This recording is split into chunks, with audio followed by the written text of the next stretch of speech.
সকাল থেকে বিকেল পর্যন্ত কি কি কাজ করলাম সেটাই শেয়ার করতে আপনাদের সামনে চলে আসলাম ঠিক সেম টাইমে।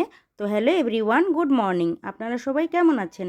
আমি তো ভালোই আছি। আজকেও কিন্তু ঘুম থেকে উঠেছি সকাল ৮টার সময়, আর এখন যে ৮টা বাজে একদমই না, এখন কিন্তু ৯টা বাজে। আর আমি দেখুন এসে জায়গাটা ভালো করে মুছে নিচ্ছি, তারপর চলে আসলাম আমার বেডরুমে। এসে কিন্তু বিছানাপত্রটা ভালো করে গুছিয়ে নিলাম। এবার হয়তো আপনারা বলবেন যে বাসি কাজটা কখন সারলাম। ওই ৮টা থেকে ৯টা পর্যন্ত যেতটুকু সময় থাকে তখনই কিন্তু বাসি কাজকর্মটা সেরে নিয়েছি, ব্রেকফাস্টটাও বানিয়ে নিয়েছি।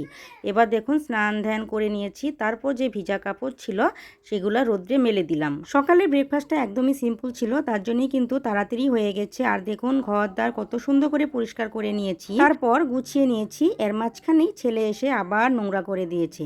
কোনো কিছু করার উপায় নেই, যেহেতু ছেলে আর দুষ্টুমি করবেই, তো আমিও কিন্তু তালে তালে আবার গুছিয়ে নিই অবশ্য। চলুন তাহলে এবার রান্নাঘরে চলে যাই।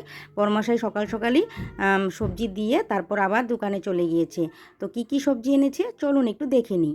এই যে দুটো বাঁধাকপি নিয়েছে, তারপর মটরশুঁটি নিয়েছে, বিন নিয়েছে, সয়াবিন নিয়েছে, আর একটা বড় দেখে ফুলকপি নিয়ে এসেছে। আজ আমি আর ফুলকপি রান্না করব না, বাঁধাকপি ভাজা করব, তারপর বুটের ডাল রান্না করব। আর দেখি কোনো কিছু যদি করি, পাঁপড় ভাজা, তারপর সয়াবিন তো ভাজতেই হবে ছেলের জন্যে। ছেলে না সয়াবিন ভাজাটা খুব ভালো খায়, সে খুবই পছন্দ করে একদম ছোট থেকেই। তো যাই হোক, তাড়াতাড়ি করে কিন্তু আমি বাঁধাকপিটা কুচি কুচি করে নিচ্ছি। আজকে ভেবেছি বাঁধাকপিটা আলু আর মটরশুঁটি দিয়ে ভাজা করব একদম লাল লাল করে।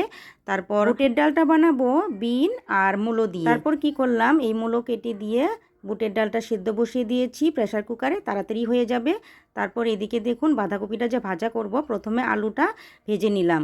তো ফোড়নে দিয়েছি তেজপাতা আর শুকনো লঙ্কা আর গোটা জিরে দিয়ে খুব ভালো করে আলুটা ভেজে নিয়ে এই বাঁধাকপিটা ভাজা করে নিলাম। ভাজা হয়েই গেছে, দেখুন কত সুন্দর হয়েছে। তারপর বানাবো ডাল। ডালটা তো সেদ্ধ হয়ে গেছে। একদিকে কিন্তু রাইস কুকারে ভাতটাও বসিয়ে দিয়েছিলাম, সেটাও হয়ে গেছে। আর প্রেসার কুকারে ডাল বসিয়েছি, সেটাও সেদ্ধ হয়ে গেছে। এবার কড়াইয়ে জল গরম করে নিয়ে তারপর এই যে ডালটা সম্বাদ দিয়ে নিলাম। আর দেখুন কাজকর্ম কিন্তু আমার একদম কমপ্লিট। কাজকর্ম বলতে রান্না বান্না তারপর পরিষ্কার করা কমপ্লিট হয়ে গেছে। তো চলুন তাহলে দেখে নিই কী কী রান্না করেছি। এই যে ভাত হয়ে গেছে, তারপর এদিকে দেখুন বাঁধাকপি ভাজা হয়েছে, সয়াবিন ভাজা হয়ে গেছে, বুটের ডাল হয়ে গেছে যেটা মূলো দিয়ে বানিয়েছি, তারপর পাঁপড় ভাজা। তো রান্নাবান্না কমপ্লিট। এবার এসেছি কলের পাড়ে বাসন কয়েকটা মেজে নিতে। তো বন্ধুরা আজকে এই পর্যন্তই রাখছি, আগামীকাল নতুন একটা ব্লগ নিয়ে আসবো। টাটা।